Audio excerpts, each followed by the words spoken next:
Saudara, 2 minggu itu penantian yang lama buat saya, saudara.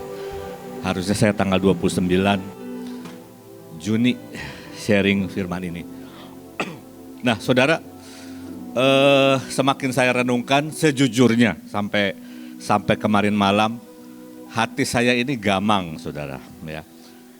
Tapi tadi pagi Tuhan itu sambil saya doa, saya ketiduran sebentar, saudara.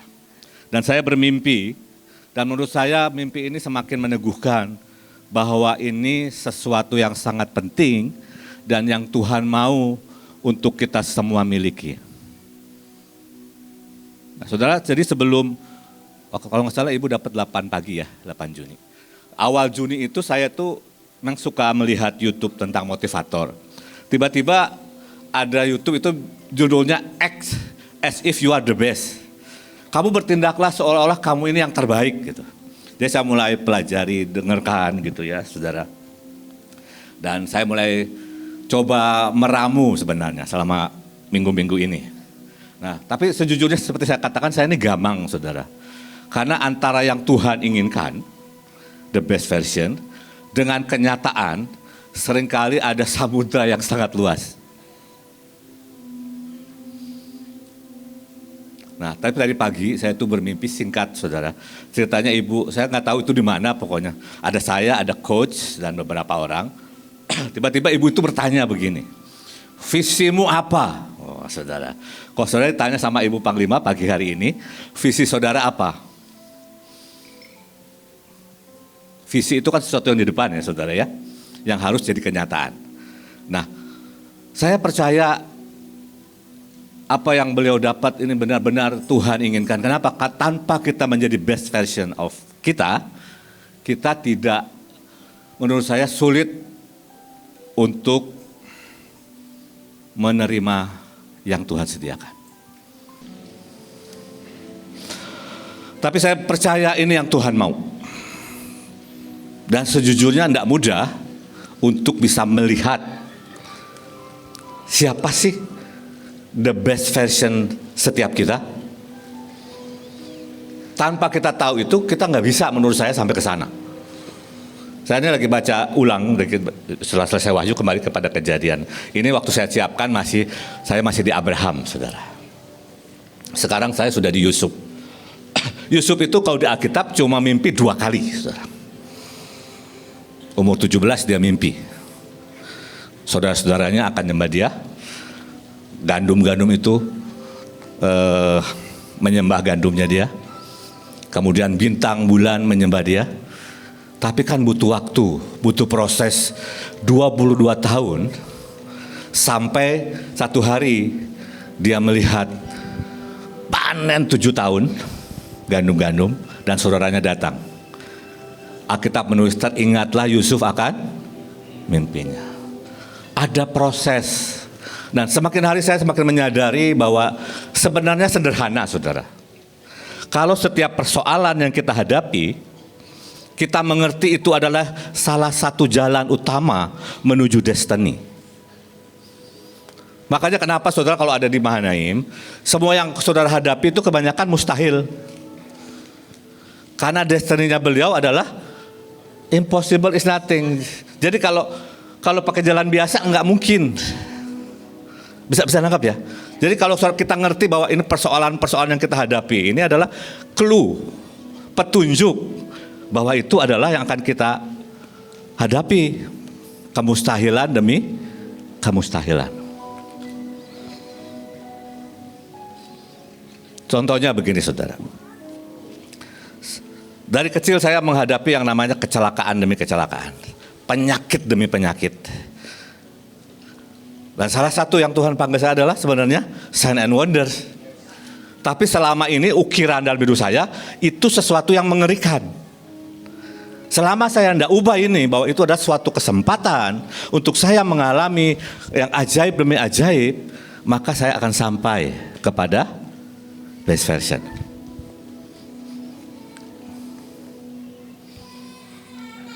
Nah, kita mulai dengan yang paling mudah adalah saudara yang tahu, saudara itu tahunya tentang terbaik saudara itu apa. Mari berpikirlah, masukkanlah itu dalam jiwa saudara, dalam pikiran saudara, maka sebenarnya perilaku saudara akan mengikuti. Waktu saya melihat diri saya sangat tidak berharga, tidak dicintai, maka saya akan bertindak seperti itu. Saya akan menjadi orang yang sangat pemalu, minder, betul? Tapi begitu saya mulai ganti dan dia berkata, Tuhan, Engkau itu mati buat saya, Engkau mencintai saya masukkan itu dalam hidup saya, maka perilaku saya berubah. Makanya saya makin percaya bahwa ketika kita mulai bertindak seolah-olah kita yang terbaik, maka kita akan menjadi yang terbaik. Nanti saya akan kasih ayat demi ayat ya saudara. Tapi menurut saya coba tangkap sambil saudara dengarkan saya, sambil saudara, Tuhan sebenarnya pakai bahasa sederhana, mimpimu buat saya ini apa sih? Tadi waktu saya dengarkan ibu, sebenarnya ibu itu sudah translation saudara. Kalau ada dua istilah, translation and translocation. Yang belum segera terjadi adalah translocation, tubuhnya juga ikut pindah. Sekarang roh sama jiwanya ya. Saudara kemanapun, saya mau lihat Lucky lagi ngapain. Wow, bisa kelihatan saudara, karena sudah translation. Dari umur 30. Ya. Tapi kan janji Tuhan translocation, nggak perlu buat visa. Nggak perlu. Pakat, amin. Siap. Dan kita akan belajar dari kehidupan Abraham saudara ya. Nah, hidup kekristenan adalah sebuah proses perjalanan dengan Tuhan untuk menyelesaikan destiny yang Tuhan sudah tuliskan buat kita. Saya sebenarnya nggak mau cerita, tapi saya ceritalah saudara ya. Waktu saya kuliah dulu, ada seorang hamba Tuhan, kalau nggak salah dari New Zealand ya Bu ya. Dia berkata, kamu ini panggilannya pengajar. Dah cuma gitu saudara. Dan menurut saya nggak terlalu serius menanggapinya. Walaupun dalam perjalanan saya jadi pengajar. Nah, salah satu kemarin visinya itu begini. Ini bagaimana berjalan ya, proses progres. Nah, waktu ditanya visimu apa katanya. Ini sedikit dari semua yang saya menjawab waktu itu. Visi saya adalah teacher of the word with sign and wonder. Ada seterusnya ada saudara. Tapi itu aja. Saya bilang Tuhan tolong saya. Saya harus bisa melihat itu. Jadi kalau sambil khotbah tiba-tiba terjadi tanda dan keajaiban. Saya harus bisa melihat. Saya harus bisa merangkul. Saya harus menginginkan. Dan saya harus melakukan seolah-olah saya seperti itu. Maka itu akan terjadi dengan sendirinya. Kalau saya punya prinsip begini sih saudara, sederhana. Saya nggak mau yang saya pikirin. Saya mau yang Tuhan katakan. Dan puji Tuhan dalam hidup saya, Tuhan selalu kasih mimpi, nubuatan, karena itu yang saya mau. Dan kemarin waktu merenungkan ini, best version of us itu ya, saya mulai lihat satu nubuatan, penglihatan yang wow, ajaib banget saudara. Itu di Bandara Halim sebenarnya ya, sama Ibu Panglima. Masih ingat Bu? Ibu tiba-tiba lihat buku Destiny. Tapi di akhirnya Tuhan bilang begini, di akhirnya aja ya. Karena kalau saya cerita yang Tuhan tunjukkan, saya ini masih perlu proses. Dikatakan begini, banyak yang aku akan perlihatkan kepadamu, tapi kamu belum bisa percaya. Nah masalahnya seringkali kita nggak percaya waktu Tuhan tunjukkan sesuatu tentang hidup kita. Dan karena kita tidak percaya dan kita lihat kenyataan, kita hidup sesuai kenyataan. Tapi kalau kita percaya, misalnya kita ibu bangsa-bangsa, kita penguasa dunia, dan itu masuk dalam pikiran, perasaan, dan roh kita, saudara akan mulai bertindak seperti itu. Sebenarnya sesederhana itu. Tapi yang susah adalah melihat the best version of you. Kalau saya tanya di satu-satu ya, coba tuliskan the best version of you. Saya yakin saudara bingung beberapa. Kalau Ibu Iin pasti tahu ya, karena Tuhan sering tunjukkan saudara. Saudara harus minta sungguh sama Tuhan. Tuhan siapa sih the best version of me ini? Dan mulai perkatakan itu. Saudara masih ingat khotbah saya yang lalu, seorang yang robek ininya. Ya dia perlu 8 bulan kalau nggak salah. Dia pasang semua gambar, dia deklarasi sampai apa? Sampai itu masuk. Dan kalau dalam kehidupan Yusuf memang ada proses demi proses yang dia harus lalui. Ya, harus dizolimi sama saudaranya. Sampai Yusuf mengerti bahwa itu adalah jalan Tuhan. Sampai harus dikhianati sama Nona Potifar. Nola, ya Nola. Karena kalau menurut Talmud katanya Potifar itu apa enak yunak itu apa ya? Kasim ya. Jadi memang nggak bisa punya anak gitu. Jadi ini seperti Nona, saudara. Katanya. Kebenarannya nanti kita lihat di surga ya. Nanti sih, nah saudara, sampai mana tadi? Nah, habis itu masuk penjara. Terakhir dikatakan Yusuf bilang begini, nggak usah kamu takut lagi pakai bahasa sehari-hari. Semua itu adalah Tuhan yang mau. Semua itu cara Tuhan supaya saya ini menyelamatkan nasib sebuah bangsa. Memberi makan seluruh dunia. Itu proses. Nah, kalau kita mengerti bahwa ada proses, sekali lagi saya katakan, setiap persoalan yang saudara hadapi, kesulitan yang saudara hadapi, saudara ada di keluarga mana sekalipun, itu adalah clue, petunjuk terbesar tentang destiny saudara.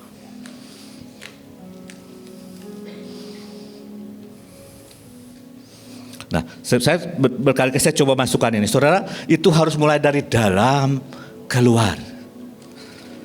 Makanya dikatakan kenapa kita harus lihat, kenapa dibuat klip, kenapa kita banyak buat tindakan profetik. Itu bukan hanya di luar, itu harus masuk ke dalam. Nanti dari dalam mengerjakan sesuatu di hidup kita, dan kita akan mulai melakukannya dengan ajaib. Dan menurut saya, menurut Alkitab juga, saudara adalah pilihan terbaik untuk melakukan peran saudara. Nggak ada duanya, Ibu Panglima nggak ada duanya sudah. Peran terbaik untuk melakukan Panglima, Mikael mendengar dari Tuhan melakukan seperti yang Tuhan mau adalah Ibu Panglima.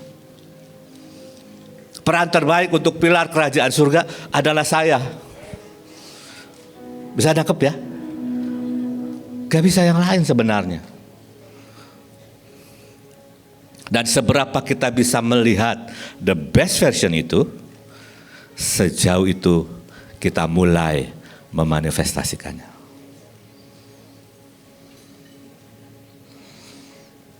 Temukan mimpi Tuhan, temukan identitas kita di dalam Tuhan, buat keputusan pagi ini. Tuhan, aku mau mimpimu, aku mau destinimu. Dan itu akan termanifestasi. Pasti saudara. Nah, di dalam YouTube yang saya nonton itu, dia bilang, ini bukan kesombongan. Kalau kita nggak ngerti kelihatannya sombong ya. Wow, saya translocation. Itu bukan kesombongan saudara, itu kebenaran. Karena ini adalah ketika kita tahu bahwa itu destiny kita, itu best version kita, dan kita sekarang ada misalnya dari 1 sampai 10 kita ada di 5, maka kita perlu menaikkan standar ke 6, ke 7, ke 8, ke 9, bang, the best version muncul. Jadi nggak ada pilihan lain, saudara dan saya harus selalu growing up. Nggak ada pilihan lain. Itu akan membawa kita melangkah menuju destiny, the best version yang Tuhan sediakan, tuliskan buat kita. Tapi itu harus mulai ada di diri kita. Kita harus bertindak seolah-olah bahwa kita yang terbaik. Nanti ayatnya akan sangat jelas, saudara. Ya, ini supaya saudara ngerti dulu. Nah, memang ada banyak hambatan. Menurut saya salah satu hambatan yang paling berat adalah kenyataan. Kenyataannya begini Pak, kenyataannya begitu Pak, so what? Yang penting kan kebenaran. Tuhan ngomong apa, kita kan diajarin begitu ya. Tuhan ngomong apa. Dan seringkali yang menghambat adalah ukiran lama kita. Yang baru tidak akan datang sebelum yang lama dibuang. Saya ini kalau dengar Sign and Wonders, satu sisi exciting, satu sisi menghela nafas. Kenapa? Exciting kalau lihat Tuhan, menghela nafas kalau lihat kenyataan. Nah itu PR, saudara. Kalau Tuhan janjikan apapun sama saudara, mari pegang itu, mari percaya itu, masukkan itu, dan mulailah hidup itu. Berhenti membandingkan dirimu dengan orang lain. Kita boleh belajar tentu, tapi nggak bisa. Sampai kapanpun saya tidak akan jadi buin, nggak akan jadi book coach sampai kapanpun. Jenis kelamin pun sudah berbeda. Betul ya, saudara. Saudara ketawa tapi itu kebenaran, saudara. Kami punya kekuatan masing-masing, punya kekurangan yang saling ditutupi dengan yang lain. Fokus mulai hari ini menjadi the best version of you. Mungkin cara kita hidup harus disesuaikan dengan best version. Mungkin waktu itu saya nggak tahu apakah istri saya itu bercanda apa enggak. Dia bilang, Pilar nggak boleh capek. Ya juga sih, saya pikir kalau Pilar capek ya. Dan saya melihat ketika saya mulai mempercayai, saudara bayangkan ya, 2 minggu 3 akreditasi. Dan sebelum akreditasi terakhir, saya itu harus ke Makassar, saudara. Saya bilang, Bu, saya sudah datang. Ya, kamu naik ke atas sama Joshua. Saya pikir ke lantai begitu, saudara. Itu tangga monyet, saudara. 2,5 gedung kurang lebih. Saya ini kan bukan 30 tahun kayak Joshua, saudara ya. Saya hampir 2 kali Joshua, saudara. Tapi saya bilang, oke lah, saya naik. Bisa naik, saudara. Sesederhana itu sebenarnya gitu. Tapi masalahnya seringkali kita lihat kenyataan, aduh tetangganya yang tinggi ya, saya ini udah umur, misalnya begitu. Maka jadilah seperti engkau percaya. Amin. Jadi mari fokus sama the best version. Kalau Tuhan berkata engkau adalah the voice of excellence, mari mulai terima itu, mulai tangkap itu dan mulai berperilaku seperti itu. Kalau engkau orang kaya raya, malu berpikir sebagai orang kaya. Saya ini lagi belajar. CEO itu gimana sih mengatur waktu? Kan saya CEO, saudara. CEO internasional, Mahanaim ya. Mahanaim internasional. Cara pikir, cara semuanya. Ya saya harus belajar. Nah masalahnya nggak bisa, saudara. Saya memang menyembuhkan orang sakit, tapi nggak pernah mau doain orang sakit, nggak bisa. Nggak belajar. Saya bukan cuma belajar CEO, saya belajar bagaimana sih menjadi rasul. Kan Smith Wigglesworth itu kan rasul iman, saudara. Jadi sebelum mulai baca bukunya lagi pelan-pelan. Sekarang bacanya pelan-pelan. Kalau dulu kan ngebut, saudara. Apa sih rahasianya? Sudah belum Pak? Masih jauh sih saya lihat. Tapi saya mulai ke arah sana. Ya, ini saya belum sampai sini sebenarnya. So, baru slide pertama. Latih, pertama fokus, kedua latih dirimu. Ibu ini nggak langsung seperti ini, saudara. Enggak, tapi beliau melatih. Ketemu suami yang jarang bicara, betul ya Bu? Beliau tanya Tuhan, itu jadi sakti. Jadi sekali lagi ya, saya ulang ya, yang tantangan yang saudara hadapi itu clue, tahu clue? Petunjuk untuk destiny saudara. Jadi kalau sekarang menghadapi tantangan, seperti Yakobus berkata, anggaplah sebagai sebuah kebahagiaan. Amin. Karena nggak ada amin, saya aminin. Latih dirimu untuk mempercayai. Maka perilakumu akan berubah terus selaras dengan itu. Maka hasilnya akan mulai nampak. Nah baru ayat ini ya saudara ya. Sorry saya pakai bahasa Inggris, karena saya mau terjemahkan, mau menjelaskan tentang masterpiece, saudara. Karena kita adalah God's masterpiece. Saya dan saudara adalah God's masterpiece. Nah, apa sih masterpiece? Ini definisi menurut kamus, saudara. Masterpiece adalah pencapaian tertinggi atau karya terbaik dari seorang seniman sepanjang hidupnya. Jadi saudara ini masterpiece dari Bapa di surga. Bisa nggak saudara lihat saudara masterpiece? Maka cara hidup kita akan berbeda.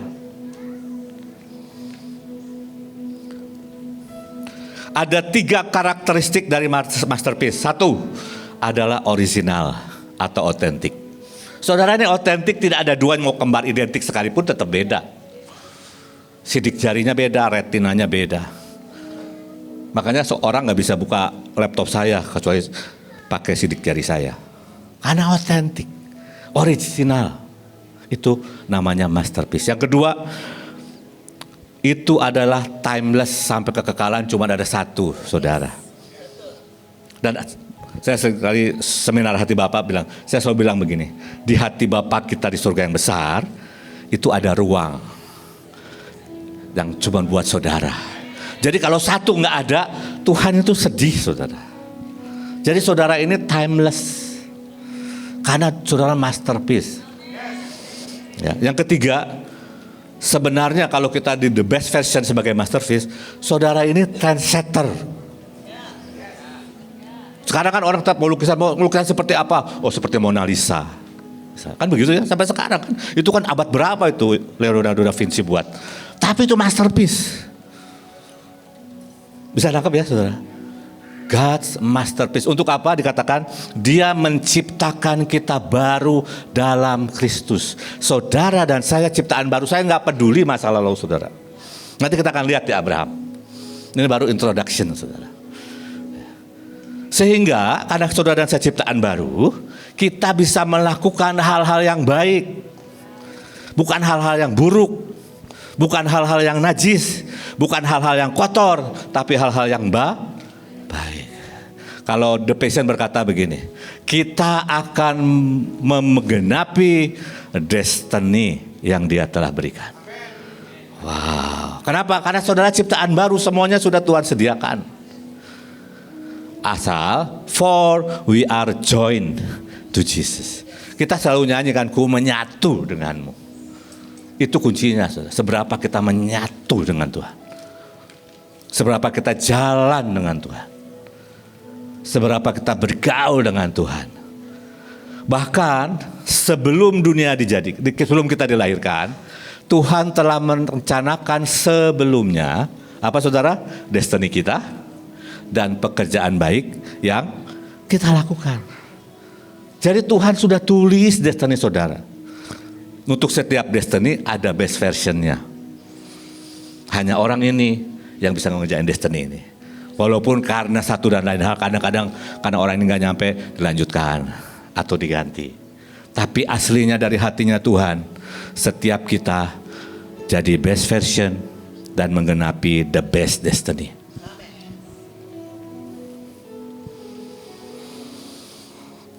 Oke. Kita mulai dengan Abraham ya, saudara ya. Boleh ya. Lalu Yahweh membawa dia keluar tendanya dan berfirman, tataplah langit malam, silakan dan cobalah menghitung bintang-bintang itu. Tuhan melanjutkan, keturunanmu akan menjadi sebanyak bintang-bintang itu. Dan Abraham mempercayai setiap kata yang telah difirmankan Yahweh. Dan karena imannya itu, Yahweh memperhitungkannya kepadanya sebagai kebenaran. Nah, saudara, ketika Abraham dipanggil, dia umur berapa, saudara? 75 tahun. Ada di sini yang umur 75 tahun? Nah, kurang lebih kayak begitu waktu dipanggil. Ya, Oma lebih muda dari Abraham, 80 tahun ya, 88. Orang tuanya penyembah berhala. Betul? Istrinya pun mandul. Itu tantangan yang dihadapi, itu persoalan yang dihadapi, betul? Tapi destininya apa? Bapak bangsa-bangsa. Sudah bisa lihat hubungannya? Sudah lihat clue-nya? Iya.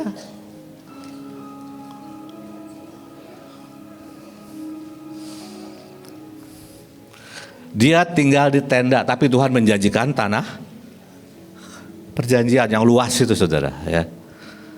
Nah, yang pertama, saudara, yang harus dilakukan adalah keluar dari tendamu. Tenda itu bicara manusia. Paulus berkata, kalau tenda kini dibongkar, Tuhan sediakan rumah di surga. Kita seringkali harus keluar dari keterbatasan kemanusiaan kita. Kalau saudara lihat kenyataan, nah itu seringkali membatasi kita. Kenapa? Nanti kita akan lihat bisanya. Tapi yang pertama, keluarlah dari tendamu. Keluar dari keterbatasan mimpimu yang kecil, surgamu yang kecil, dan lihat mimpi Tuhan yang besar. Dan berfirman, tataplah langit. Lihat kemahakuasaan Tuhan. Lihat ciptaannya yang dahsyat. Dulu ya, zaman dulu, Ibu Iin sama saya, kalau lagi pergumulan besar, kita naik ke atap situ tuh. Tuh di situ tuh di depannya SD. Di sini dari sini dengan nyebrang, saudara. Duduk di situ, menatap, menyembah, deklarasi, apa? Mengingat semua keajaiban Tuhan.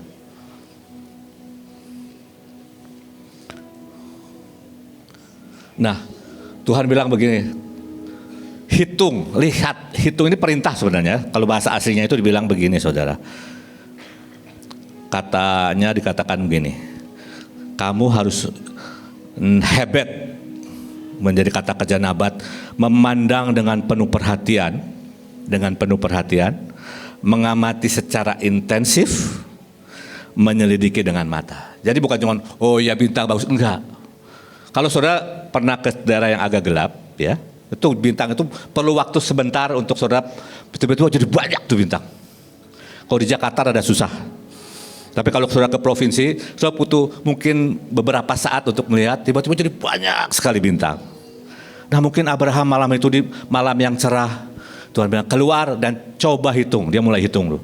1, 2, wih anakku banyak ya. 100, 1000, sampai gak bisa ngitung lagi. Ya beberapa buku yang saya baca berkata, tiba-tiba dia lihat bintang itu seperti anak-anak, seperti orang-orang. Ketika Abram bisa melihat, hatinya percaya. Jadi penting untuk saudara melihat. Coba lihat-lihat lagi nubuatan yang saudara dapat. Seberapa kita melihat dan mempercayai itu. Karena ketika kita percaya, firman berkata, Tuhan memperhitungkannya sebagai kebenaran. Itu mulai masuk. Walaupun saudara, ada banyak di depan yang Abraham masih salah langkah, tapi ini membenarkan dia. Ini momen penting di mana Abraham berhenti melihat ketidakberdayaannya. Tapi dia masih punya, istilah saya, ban cadangan. Masih ada Hagar, saudara ya. Tapi seringkali Tuhan tunggu sampai tidak ada ban cadangan. Ya saya ini pemerhati, jadi waktu penerbangan pertama, saya melihat Ibu ini udah nggak ada ban cadangan, saudara. Cuman berkali-kali Tuhan tolong. Setiap ketemu saya lagi nyanyi itu, saudara. Karena sudah nggak ada ban cadangan. Mau nyewa pesawatnya duitnya nggak ada. Cuman perlu tapi sekali lagi, karena panggilannya beliau impossible is nothing. Kalau belum impossible, ya pakai cara pikirnya, pakai kemampuannya. Seringkali istilah saya, Tuhan itu harus memepetkan kita. Saudara, saya ingat satu hari, ini belum lama, tiba-tiba saya lihat pohon mangga. Di belakang ada pohon mangga ya, tinggi besar, tapi tidak ada buahnya. Nah, tiba-tiba saya ingat kenapa di Israel banyak. Buahnya tuh banyak, pohonnya pendek. Saya tuh iseng saya carilah di AI. Coba kenapa pohon mangga di Israel tuh berbuah lebat? Dikasih tahu mulai dari benihnya, cara hidupnya dan sebagainya lah, saudara ya. Ada dipotong, diokulasi dan sebagainya. Tapi ada satu yang menarik perhatian saya. Mereka sengaja ada proses membuat pohon ini stres. Untuk apa? Supaya pohon ini pindah ke survival mode. Apa itu survival mode? Apa sih bahasa Indonesia aja? Mode mempertahankan diri. Apa itu? Dikurangin airnya. Karena merasa ini mau kering nih, mau kemarau nih, aku harus cepat-cepat berbuah. Begitu berbuah banyak, kasih air lagi. Menurut saya, iya, kadang-kadang Tuhan paksa kita ada di survival mode. Makanya ketika saudara ke provinsi kan sakti-sakti toh, ya betul gak? Karena saudara di survival mode, apalagi kalau nggak ada sinyal, nggak bisa tanya Bu Iin, Bu tolong lihat udah selesai belum? Bahkan kalau ada sinyal lebih mengerikan lagi, ibunya nggak jawab-jawab. Kita sudah pergi jauh gitu, belum selesai balik lagi. Tapi poinnya saudara percaya, menurut saya gini, poinnya itu yang paling penting saudara harus kenal Tuhan dan percaya. Itu saja sebenarnya. Bahwa apapun dalam hidup kita tidak ada yang kebetulan. Saudara, ini sedikit ya. Saya sudah tulis, saya sampai buat PPT-nya, saudara. Contoh, saya harus menikah sama istri saya. Di nubuat itu dikatakan itu bukan sebuah kebetulan. Itu bagian dari rencana Tuhan. Saya harus ketemu Bu Iin, itu bukan kebetulan katanya. Itu bagian dari rencanaku. Engkau harus lahir dari keluarga yang seperti itu bukan kebetulan. Engkau seorang petapa, itu bukan kebetulan. Kalau kita percaya dan kenal Tuhan. Gak ada yang kebetulan di hidup saudara. Kalau saudara punya pikiran itu, saudara menghadapi apapun, itu dengan mindset cara pikir yang berbeda.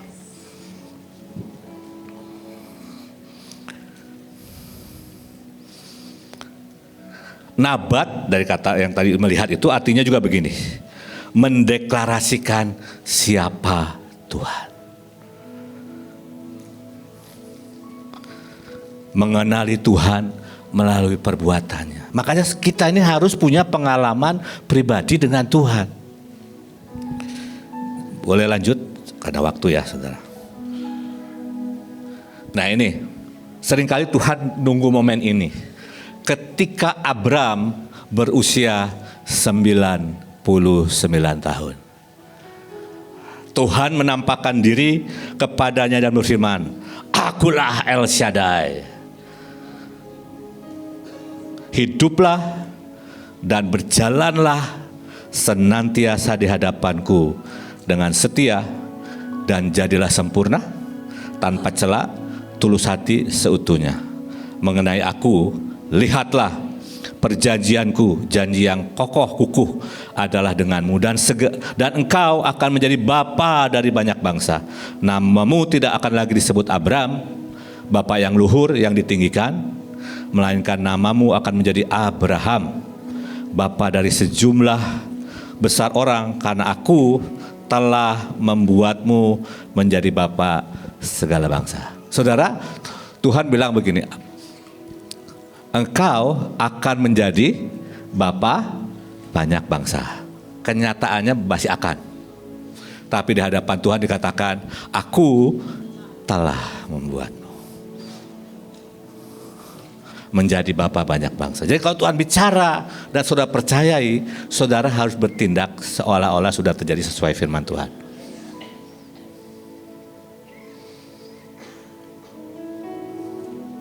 Siapapun saya diingatkan cuma begini saudara.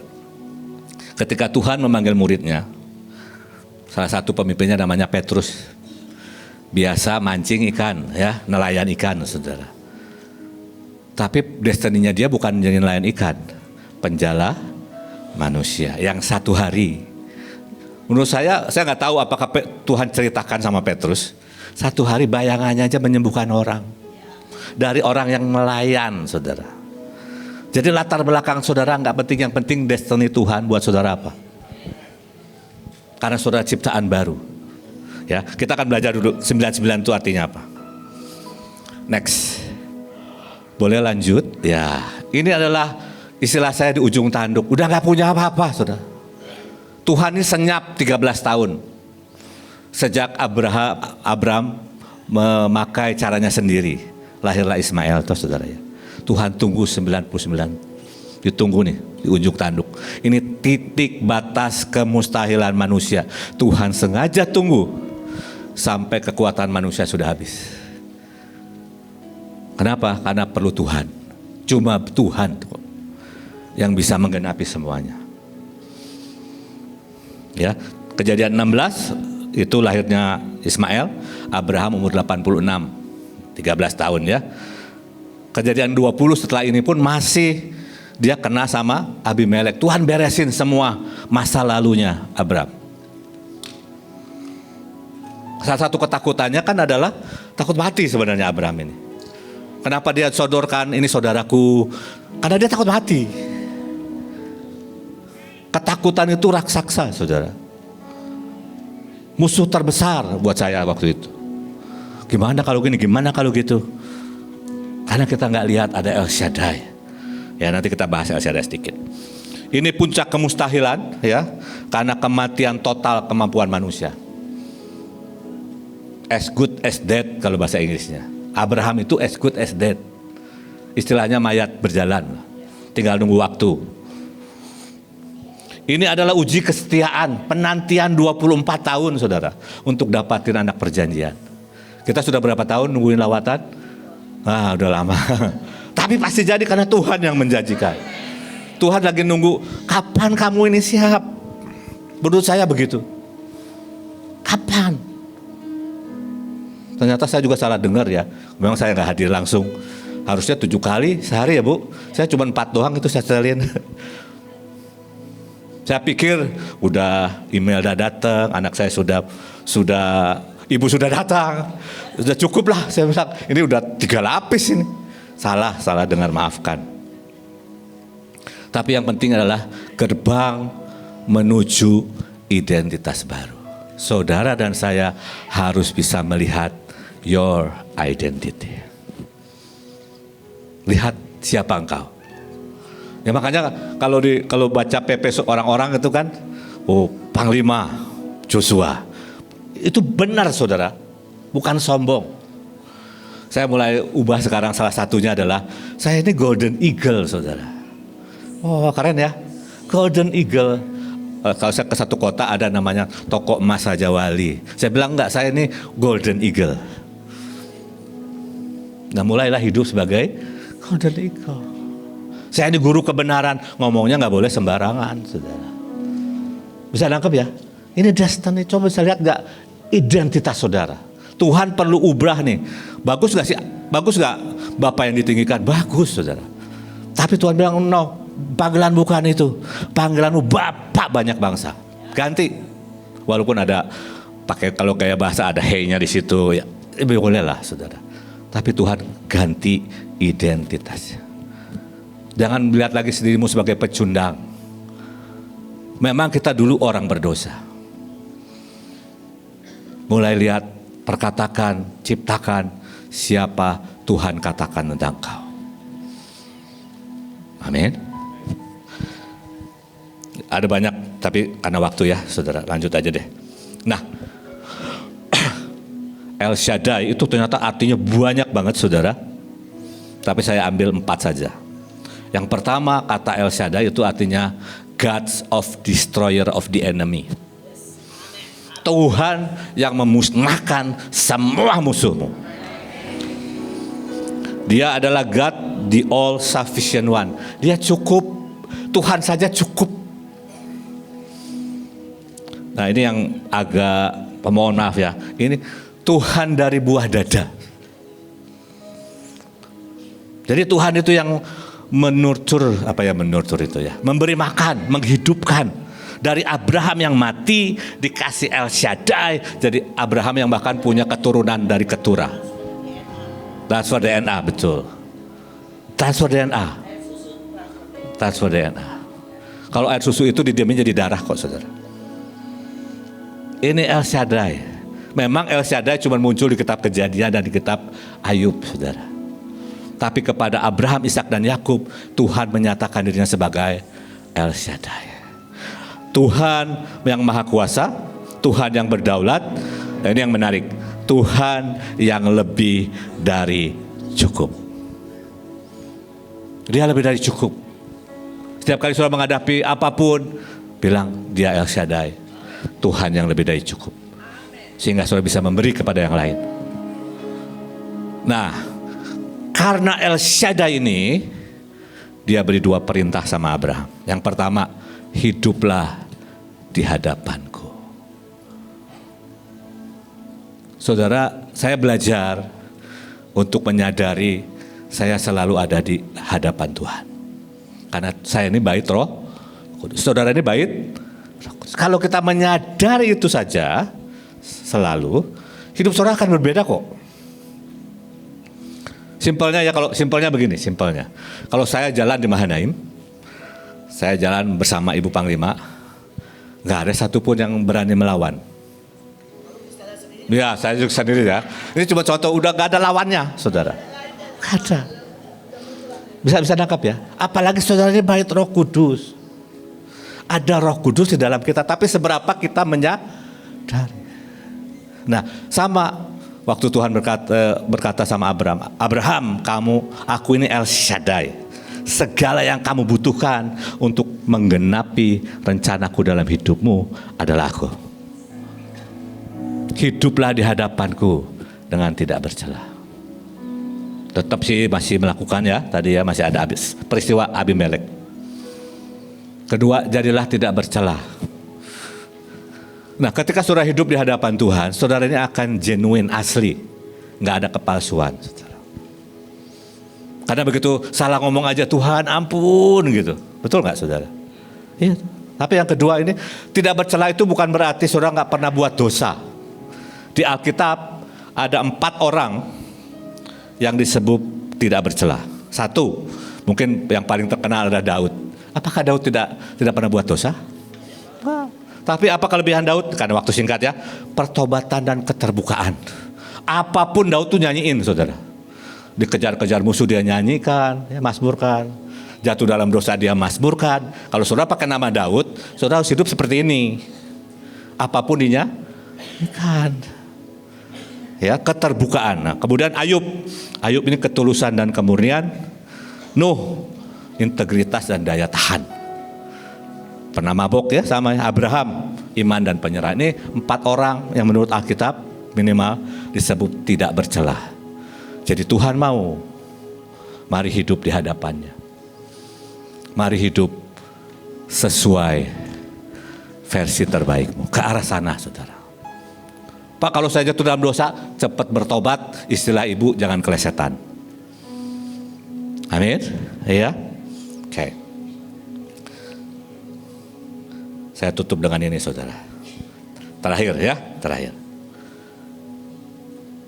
Sejauh kita bisa melihat identitas sejati kita yang dalam Tuhan, best version kita dalam Kristus, sejauh itu kita akan memanifestasikan. Bisa nggak kita lihat? Mungkin dengerin lagi nubuatan yang Tuhan kasih. Mungkin gali Alkitab, siapa kita di dalam Kristus. Dan mulai masukkan itu. Mulai lihat dirimu seperti itu.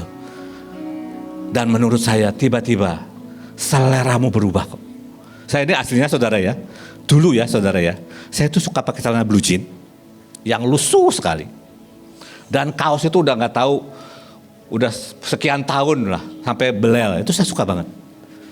Beneran. Sekarang saudara hampir gak pernah lihat saya pakai celana blue jean kan? Bukan karena gak bisa beli. Kayaknya gak cocok sama saya gitu. Ya, gak cocok. Kenapa? Identitas di dalam ini berubah. Kalau saudara sudah sekian tahun dengan ikut Tuhan, 5 tahun, 10 tahun, hidupmu gak berubah, ada yang salah sama kita. Ya, Abraham tidak langsung menjadi bapak orang banyak, gak. Ada proses, ada kemajuan demi kemajuan. Yusuf juga begitu. Alkitab penuh dengan contoh. Tapi mari pagi hari ini kita tutup mata sejenak.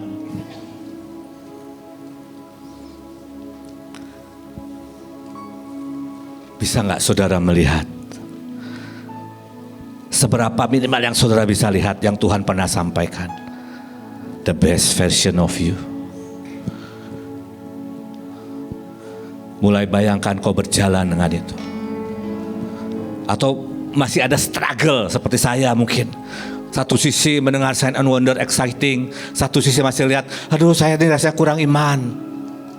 Tapi beranikan untuk percaya, beranikan untuk sepakat.